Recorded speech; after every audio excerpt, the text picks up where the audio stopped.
Muy buenas a todos compañeros inversionistas, el día de hoy les traigo un nuevo vídeo donde vamos a platicar por qué es altamente probable que exista un colapso económico en el 2024 global. Como siempre, antes de comenzar, si les gusta el canal y quieren aprender más de finanzas y de economía, pueden suscribirse y apoyar con un like. Comencemos. Bueno, lo primero que hay que ver es cómo ha estado la situación económica en las principales economías, ¿no?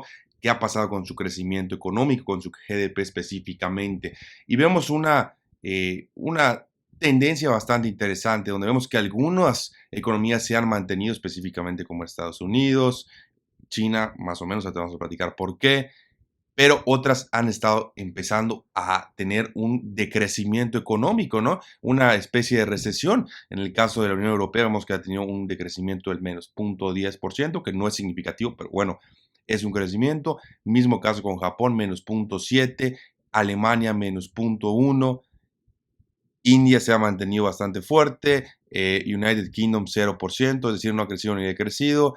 Francia de crecimiento, Rusia de crecimiento, Canadá de crecimiento, Italia y Brasil, crecimiento anémico, Australia, crecimiento leve, etcétera, ¿no? Pero en general creo que la tendencia es bastante clara. Holanda o Países Bajos, mejor dicho, menos 0,20%. Vemos una situación donde la Unión Europea específicamente está siendo la más afectada en conjunto con China y con Japón. Y ahorita les voy a explicar más a detalle por qué China, porque es lo que van a decir, oye Arturo, pero si está creciendo al 1,3%, ¿qué me estás diciendo que está en problemas China? Bueno, vamos a platicar más adelante el contexto, que es súper importante.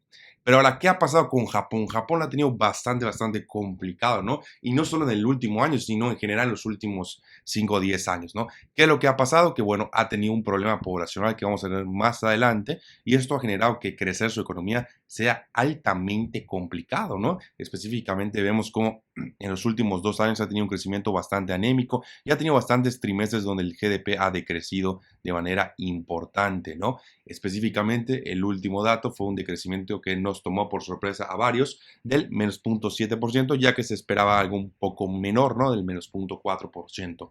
Entonces, esta es la tendencia que estamos viendo en Japón, que, insisto, va principalmente aunado con el problema grave que tiene poblacional, ¿no? Vemos cómo su pirámide poblacional y su población ha estado en decremento, ¿no? Desde el año aproximadamente 2000, un poquito más, 2005, ha estado en decrecimiento de manera importante y se espera que en los próximos años sea todavía peor. ¿Okay? Hay que recordar que el crecimiento del GDP viene de dos partes. La primera es el crecimiento poblacional y la segunda es el crecimiento o el aumento de la productividad. Que productividad sencillamente es hacer más o producir más con menos recursos, ya sea tiempo, ya sean recursos económicos, ya sean recursos naturales, ¿no? Entonces, eso es súper importante. ¿Por qué? Porque lo que estamos viendo ahorita es que la población no va a ayudar al crecimiento de la economía de Japón. De hecho, todo lo contrario. ¿Qué es lo que tiene que hacer Japón? Seguir aumentando su productividad por medio de, muy probablemente, inteligencia artificial, por medio de mano de obra robótica, entre otras cosas, ¿no? Pero esta es la única salida que tiene una economía como Japón, que sencillamente ya no va a estar en crecimiento su población. Claro, están utilizando medidas para tratar de minimizar este decrecimiento poblacional, tratar de fomentar que las parejas tengan hijos, pero bueno, es un tema cultural que no es tan fácil de cambiar, ¿no? Y con respecto a la pirámide poblacional, como su nombre lo dice, la pirámide poblacional debe ser una pirámide, debe tener esta forma, ¿no? Que básicamente nos dice que hay muchos niños y pocos viejitos. En este caso la tenemos no invertida, porque invertida sería literalmente así, donde tenemos puro viejo y poquitos niños, pero ya vemos donde los niños son muy pocos, vean esto, pocos niños, tienen adultos mayores, porque están en el rango de 50 a 54 años, que es donde más está el grueso de su población, y luego tienen bastante también ancianos, ¿no? Entonces esto solo va a empeorar porque pues estos van a seguir subiendo y van a seguir pasando a ser ancianos y los niños no van a aumentar teóricamente, ¿no? Entonces es un problema muy grave que tiene Japón, ¿no? Ahora, ¿qué está pasando con China al otro lado de la moneda? Pues China sí está desacelerando, ¿no? Van a decir, oye Arturo, pero el 1,3% de crecimiento económico trimestral no es tan malo. Y decimos, sí, no es malo, definitivamente no, pero el contexto de China es súper importante. Y China estaba acostumbrado a crecer antes de la pandemia a unas tasas del entre 6 al 7%, ¿no? Era un crecimiento bastante grande y bastante importante. Ahora, a raíz de la pandemia, inclusive ni siquiera la pandemia pudo hacer que la economía china dejase no dejase de crecer, pero sí llegase en una decrecimiento, ¿no? Inclusive con la pandemia creció poquito, pero siguió creciendo.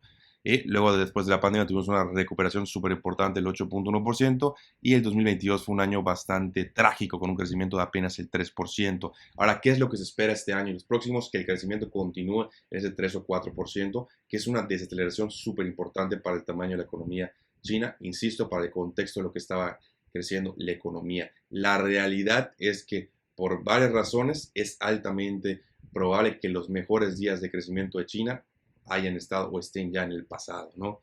No vemos el caso donde haya una aceleración económica en tasas del 6-7% nuevamente.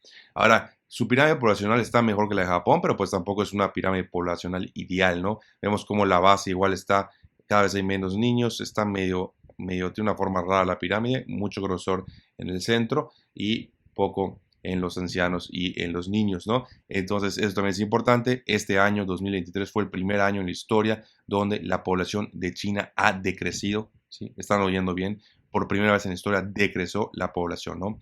Y se espera que en los próximos años continúe así. Ahora, no es un problema tan grave como tiene Japón, pero pues también es un problema que va a tener en los próximos 20, 30 años China, ¿no?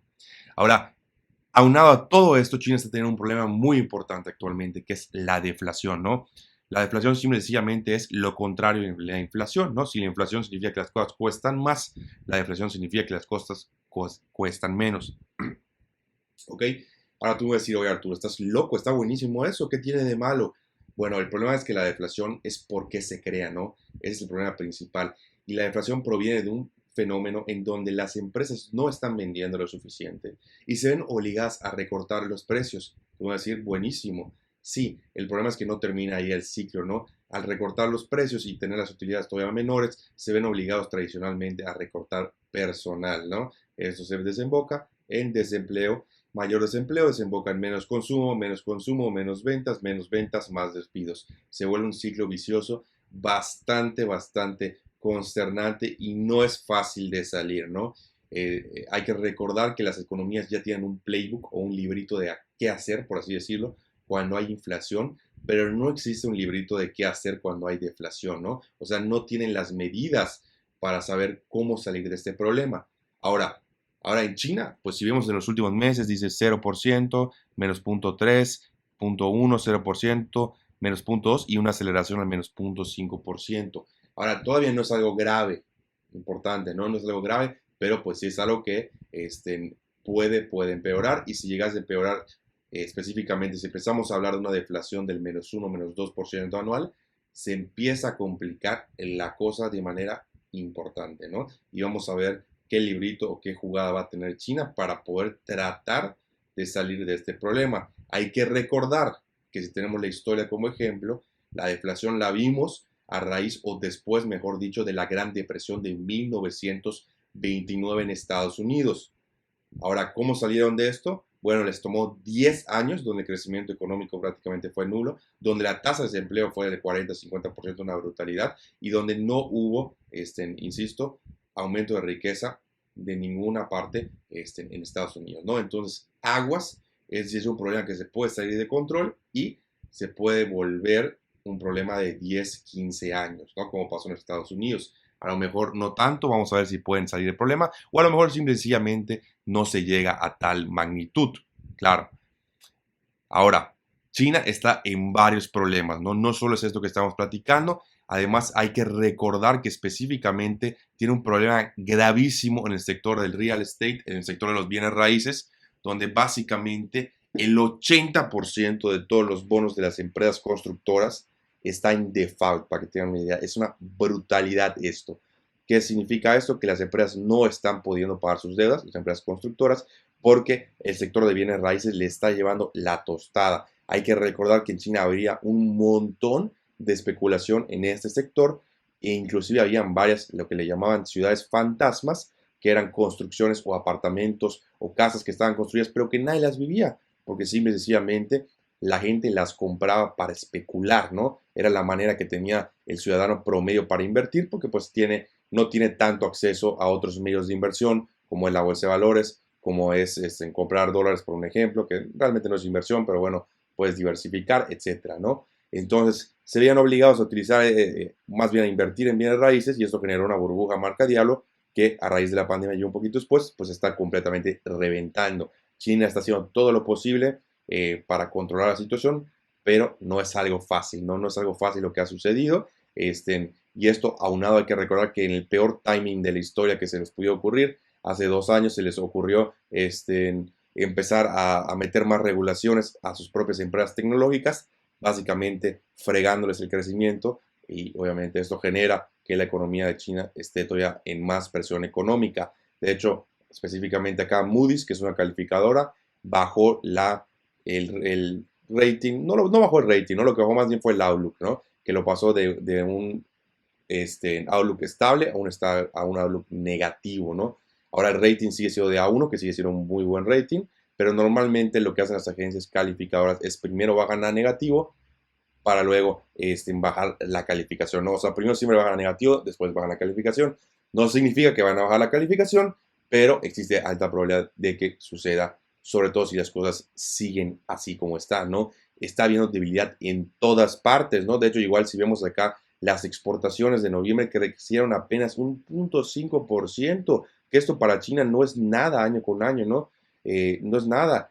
Sobre todo, y aún así todavía, perdón, y aún más alarmante fue en octubre, que las mismas, insisto, exportaciones bajaron un 6.4% año con año. Es decir, los países, sobre todo de Europa, que se están viendo también en problemas económicos, pues están dejando de consumir o de comprar, más bien de hacer importaciones de China específicamente. Esto aunado también con que Estados Unidos pues tiene un pleitito por allá y está empezando a importar de otros países como México, que ha sido el gran ganador de esta pelea, ¿no?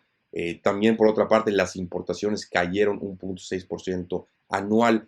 Volvemos a lo mismo. ¿Qué significa esto? Que China está exportando menos de lo que está acostumbrado a exportar, pero también está importando menos. ¿Por qué? Porque no hay un consumo fuerte, ¿no? La economía no está tan fuerte para necesitar esas importaciones en que normalmente necesita la economía china, ¿no? Entonces, la situación está bastante complicada, insisto, no solo en China, sino en varios países, sobre todo de Europa, ¿no? Yo creo que la situación más complicada va a estar en Europa y en China definitivamente, gracias al problema de bienes raíces que han tenido, que se juntó con todo, pues van a tener bastante difícil de salir, y es muy probable que eso se vuelva un contagio en el sistema financiero, y los últimos en caer, pues como siempre van a ser probablemente Estados Unidos, ¿no? Porque al fin y al cabo, si perdemos, o sea, si empiezan a caer o caen en recesión económica, que están a punto literalmente caer Europa. China a lo mejor no cae en recesión económica, por lo más complicado, pero crecimientos nulos o muy bajos, ¿no? Y empiezan a caer también en recesión económica países como Brasil, como Argentina de Latinoamérica, pues se complica bastante, bastante la situación o el panorama para el 2024, ¿no? Vamos a ver si logramos salvarnos de esta recesión económica global de alguna forma, o si simple y sencillamente es un paso que estamos obligados o destinados a tener. Pero bueno, es todo por el video de hoy. Como siempre, les agradezco por su tiempo. Nos vemos en el próximo.